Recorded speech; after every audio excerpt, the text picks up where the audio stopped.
Friends and colleagues, I think we'll start. I know there are some people who are still coming, who said they were coming from outside, but waited 10 minutes, so I'm going to start. We've got a good panel this afternoon. Well, I must first say we've had a nail-biting election. It's a long time coming. Those of us in the media, it was more than a year, until the end of the runway, as Ravi was just saying. And if you remember, we said that it was too close to call. But as it turned out, the results weren't as close as some of us thought it would be. We even thought there might be some trouble, some violence, but thankfully that has not happened. But I don't want to, my job is just to introduce the speakers and be a good chairman and make sure that we get a good discussion going. So let me first introduce the panel. First, let me introduce myself. I'm Patrick Daniel, President of the Press Club, Editor-in-Chief of English and Malay newspapers in SPH. Let me start first with Ambassador Kesavapani. Those of you who know him would know that he was our High Commissioner in Kuala Lumpur for 6 years, from 1997. I would say one of our best ambassadors. Can I say that? Yeah.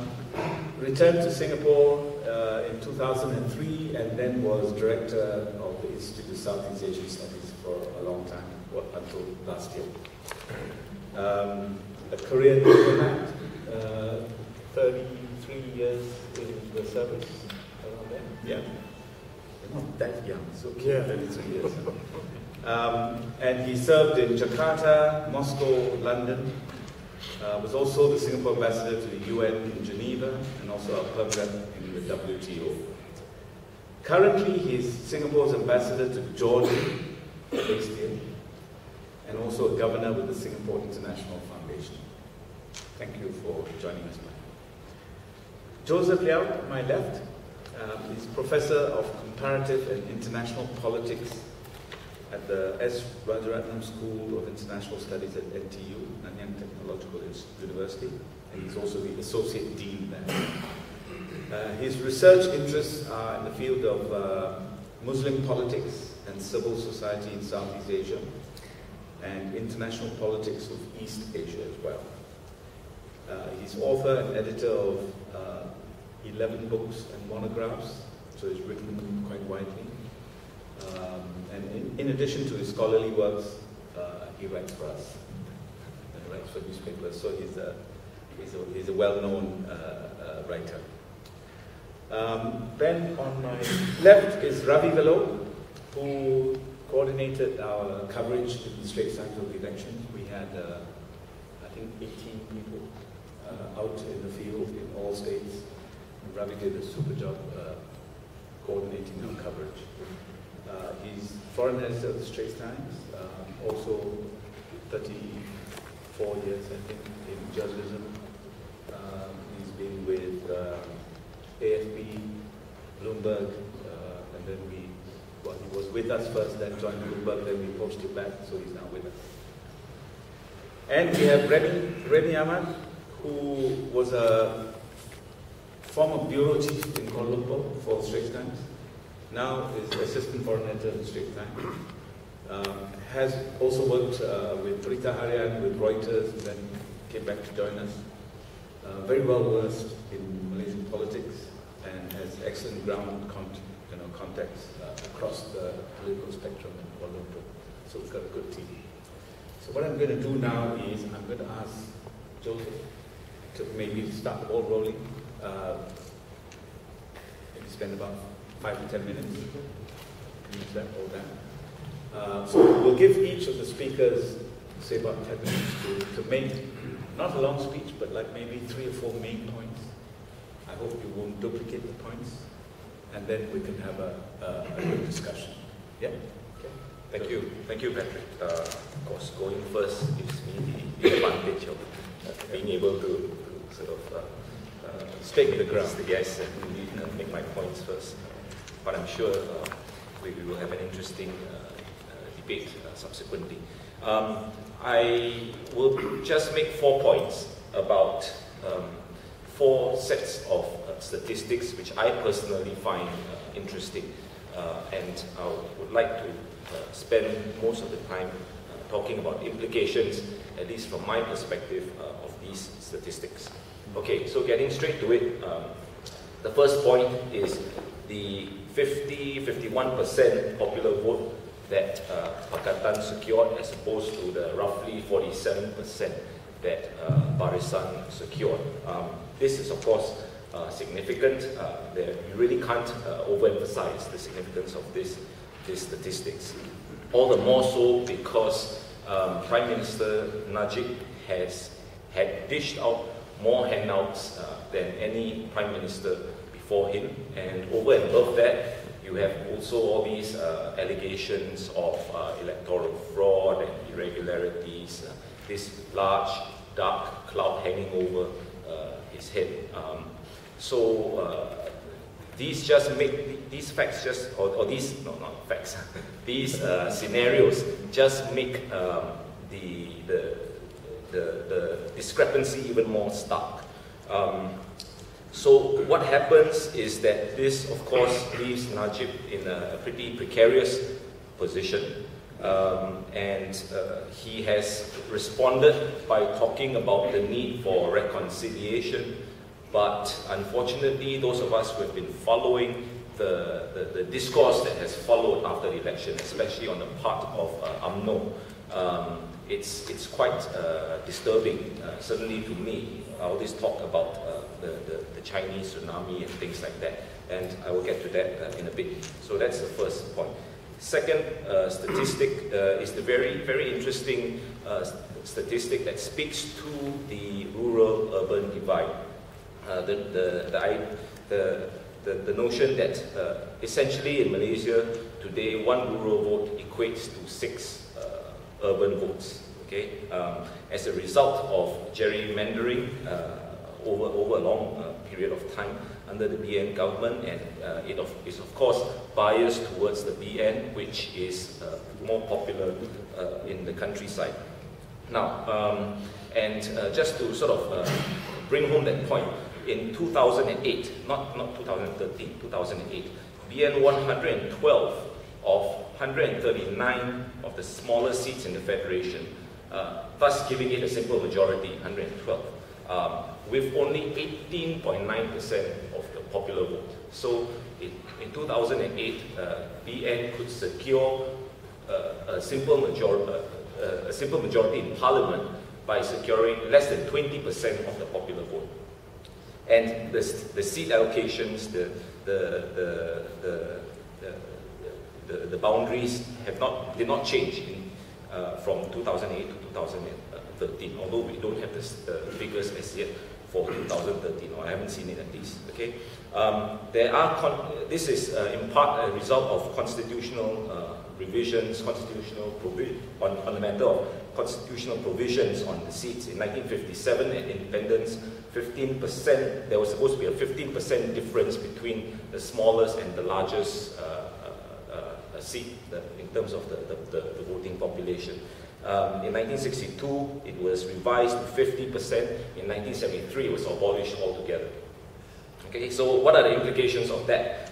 2 quick points. First is that urbanization will mean that the demographic changes are going to basically increase the population in the urban areas and decrease, obviously, the population in the rural areas. That's number one. Number two, this discrepancy will, of course, become even more glaring with these urbanization trends that I just mentioned. Okay. The third point, this issue of the Chinese vote swing, or the so-called Chinese tsunami. It's been portrayed by UMNO as racial politics at work. I think we need to be careful not to confuse correlation with causation. The fact that the Chinese voted opposition does not mean that the Chinese voted through racial lenses. Okay? In fact, ironically, it was precisely a rejection of race politics that led many Chinese to vote in the way that they did.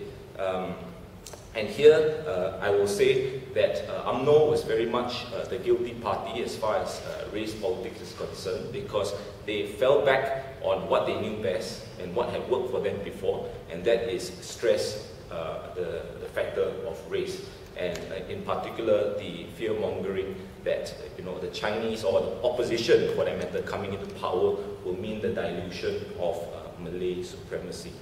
Now, so was it a Chinese tsunami? I mean, consider A, that there are 150 Malay majority seats in parliament in Malaysia and 45 Chinese majority seats. Okay, so statistically, it could, even if there was a Chinese tsunami, so to speak, it couldn't have been the sole cause of this massive swing against the VN. And also, just one quick point before I move on. The MCA is also very presumptuous to think that they are the only ones that can represent the Chinese community. Their demise by no means equates to the demise of Chinese participation in politics. And the MCA, if I may say so, really needs to sort of do some serious soul-searching in that regard. And the fourth and final statistic is the 133 seats that Najib actually won, or BN won under Najib, and the implications of this for Najib's future. Now, in the build-up to the election, which went all the way to close to the use-by date, Najib had a challenge of moving some people out and putting new people in, right? He managed to succeed to some extent, and I think he was fairly confident that that allowed him to show up his own position within the party by either introducing new faces or giving him a chance to get to know some of the new faces. Because of that, Najib's war room that was led by JJ, Jamaluddin Jarjis, and alias Noor Abdul, very confidently predicted 145 to 150 seat victory, right? In case 150, obviously, regaining the two-thirds majority. Now, they were very far off. Sometimes I wonder why Najib even listened to them, because they were the same people who predicted that it was plain sailing in Pekan for him in 1999, which you remember he won with slightly over 200 seats. Yeah.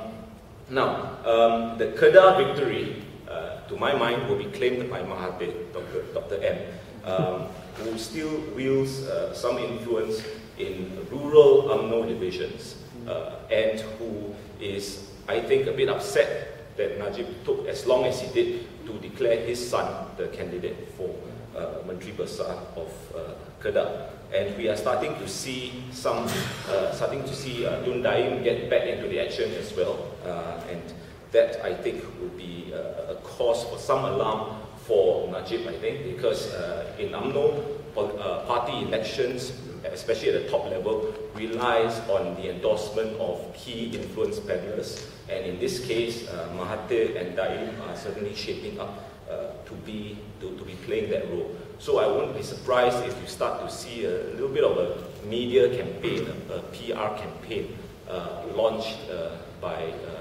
Mahathir against Najib. In fact, to some extent, you can say that the ambiguity that Mahathir speaks with today is the start of that. Really. An interesting litmus test, I think, will be Hairi Jamaluddin, whether he gets a cabinet post, because Hairi won with a handsome majority, 18,000 plus in Rembau. UMNO youth leader, very smart, very intelligent, the kind of leader that I think UMNO requires. But of course, Dr. Mahathir has his own views about Hairi, and the question is whether Najib is prepared to bring Hairi into cabinet, or is still going to leave him out in the wilderness the way he did the last time. And then a final point about the person that everyone is talking about, as a potential challenger. In fact, it might not even end up as a challenge at the party election per se. You look at what happened to Abdullah, it never reached that stage. But in any case, Muhyiddin has been very quiet, very silent, happy to let Najib basically take the flag for the election result. So I will leave it at that. Thank you, Joseph. Thank you very much.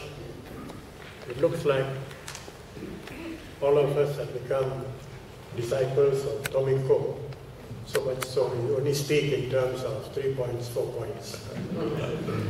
I also will do the same thing. My first point is that I see this in the context of modernity versus, to use a polite term, conservatism. Modernity in the sense that the Malaysian mind, at least among the younger generation, has changed. Changed partly in response to policy stimulus or lack of policy stimulus, but also changed because of the social media and all that which has been intruded into the thing. While the opposition has been quick to take advantage of this modernization of the mind, as you can see in the kind of messages put across. They put across the yearning for democracy, the yearning for fair practices, the yearning for governance, the yearning for the rule of law. Now, this is the kind of thing that resonates with the younger generation. But if you look at the BN campaign, not once was this issue addressed. On the other hand, the BN message was basically conservatism. We have done well, see how much of goodness we have brought. The country has modernized, and then because of that, we are able to give you the goodies. And everywhere they went, it was a distribution of goodies. Bag of rice, $500, with everything in terms of the physical thing. While on the other side, it was a mental, an appeal to the mind, as opposed to an appeal to something as basic. So this, in a sense, I see it as a very watershed in these elections.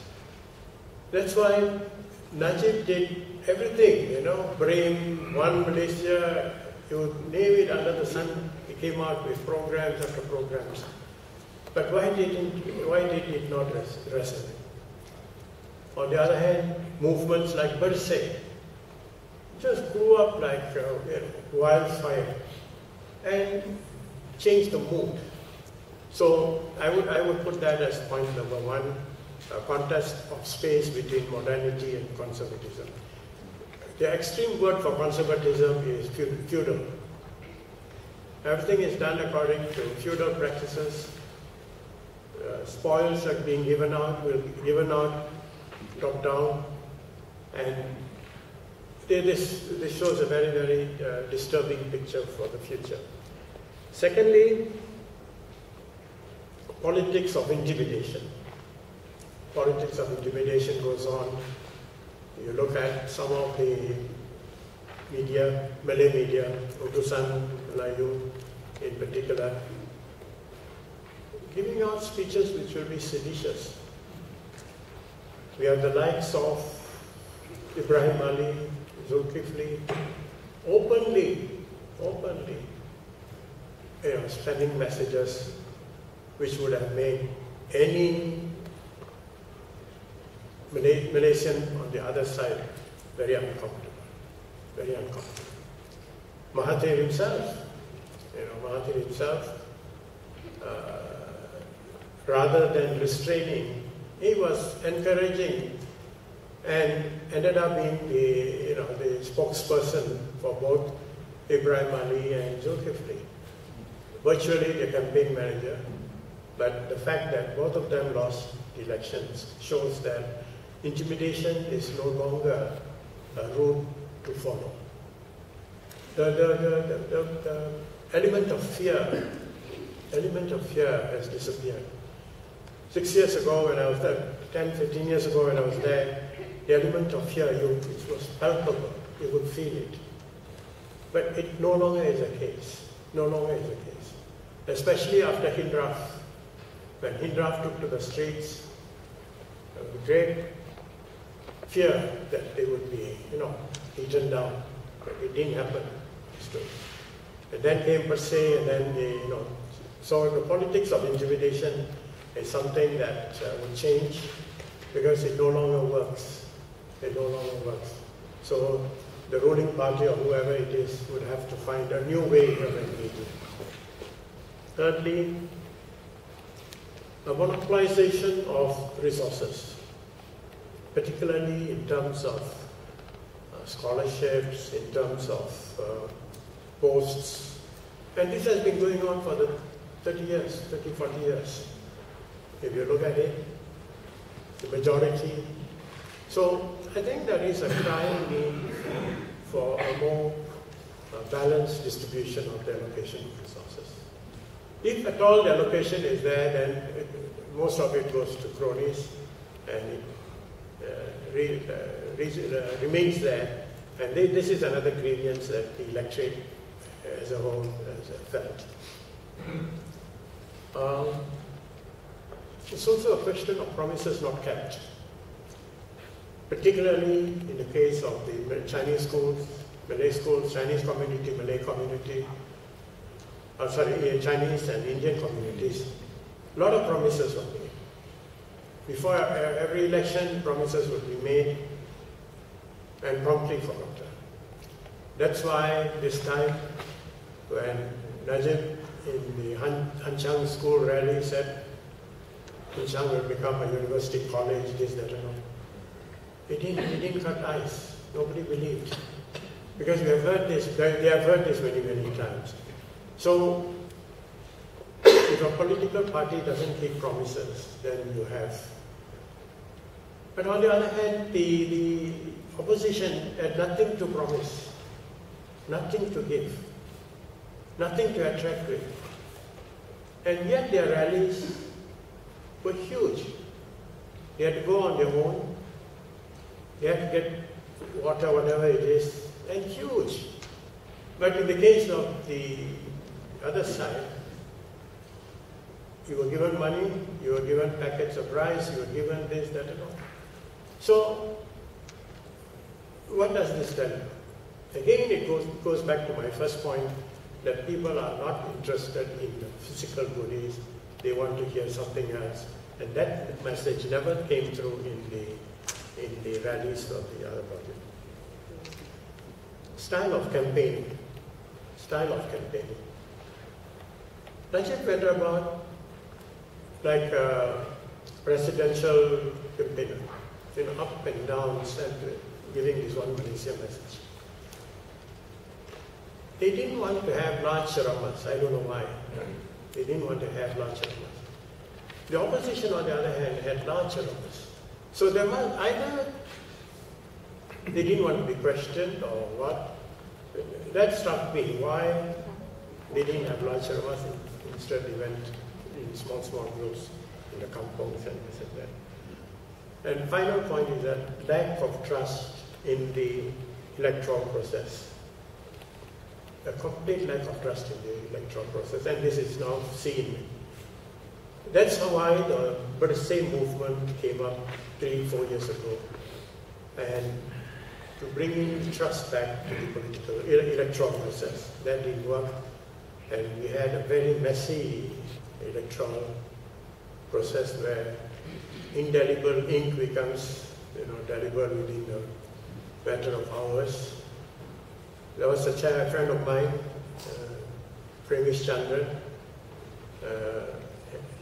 He heads the Malaysian Mini. He went to the polls, and I looked at him and said, "Sorry, you have already voted." This is a high-profile figure, and yet he can be subjected to this kind of thing and say, "You have voted." Say, "I have not voted." Nothing in my finger. They said, no, the finger is just, that's just one part of control, there are other parts. So the lack of electron thrust was a major thing. But I think Joseph had made quite a few other good points, so I will leave it at that for discussion. Thank you.